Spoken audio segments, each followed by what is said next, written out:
Living with the Text is a series of short videos that are meant to help us engage with the upcoming scripture for Sunday. In the same way that a preacher lives with the text all week, we hope that you will also.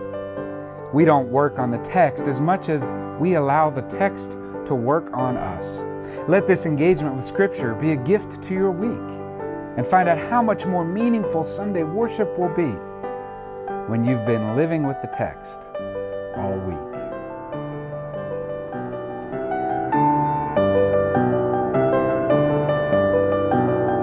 So as Jesus taught, he said, "Beware of the scribes who like to walk around in long robes and be greeted with respect in the marketplaces, and have the best seats in the synagogues and at the places of honor at their banquets.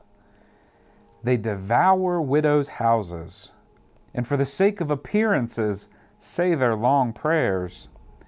They will receive the greater condemnation." And then he sat down opposite the treasury and watched the crowd putting money into its treasury. Now many rich people put in quite large sums. And a poor widow came and put in 2 small copper coins, which are worth about a penny. Then Jesus called his disciples and said to them, "Truly I tell you, this poor widow has put in more than all of those who have contributed to the treasury. For all of them have contributed out of their abundance. But she, out of her poverty, has put in everything she had, all she has to live on." Yes, there is a critique. There is a warning. Jesus himself there.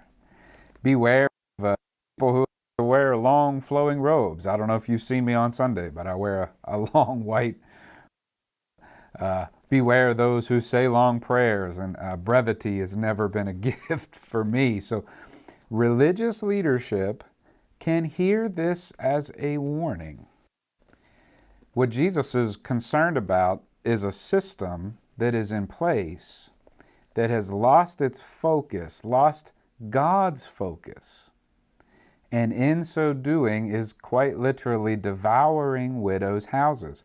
Case in point, Jesus sees this widow, gives her 2 copper coins worth about a penny, and says it's all she has to live on. And a lot of times we lift up this poor woman, this poor widow, as a model, as the example. And in some ways I think she is, but isn't it awful that this woman has given her last 2 copper coins, all that she has, and she's giving it to a sister that's supposed to be there to help her.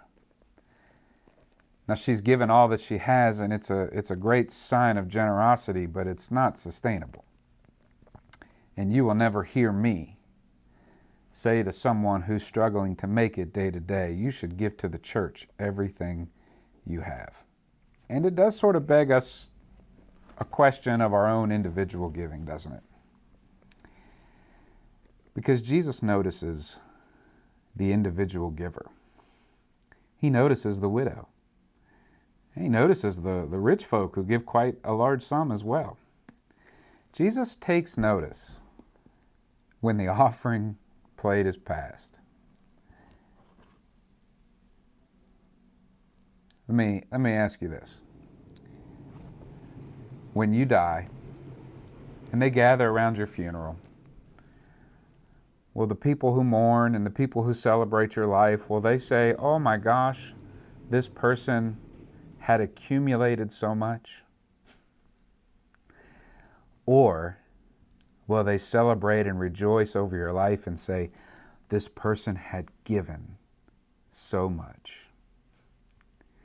Yes, this is something that I'm seeing as I read this text this week. The value of a life that gives. The value of a life that gives. And it can be monetary giving, that's for sure. Matter of fact, the most generous people that I know give of their coin. But that's only one part of the giving. Those same generous people that I know that give of their coin are also the same kind of people that will give of their time, that will give of their effort, that'll give of their heart, that'll give of their trust, that'll give their love and affection, that'll give of their hands' work, that'll give of their hope to others who need it so. I do think there is both a warning here from the lips of Jesus to religious organizations to keep the plight of the widow before us and to not lose sight on God's call for us to care for them. I also think there is a gentle reminder here from Jesus to individual disciples that says, Jesus says, I notice your life, and I've taken stock of what you've been given. And I think Jesus is here saying to us, I rejoice in the ways that you give it. Yeah, this poor widow, she could give an asset inventory of her life, and it wouldn't take long. 2 coins doesn't take long to count up. But isn't life more than your coin? In some ways, the coin is really just our minted self. It's a representation of our whole lives.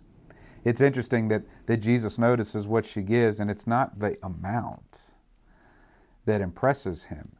It's the fact that she had given all she had to live on.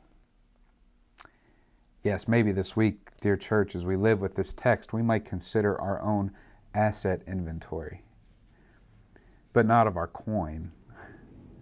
But we might take an asset inventory of all the things we have to live on, the things that truly matter, the relationships in our lives, the fact that we might have a safe, warm, and dry place to lay our head at night.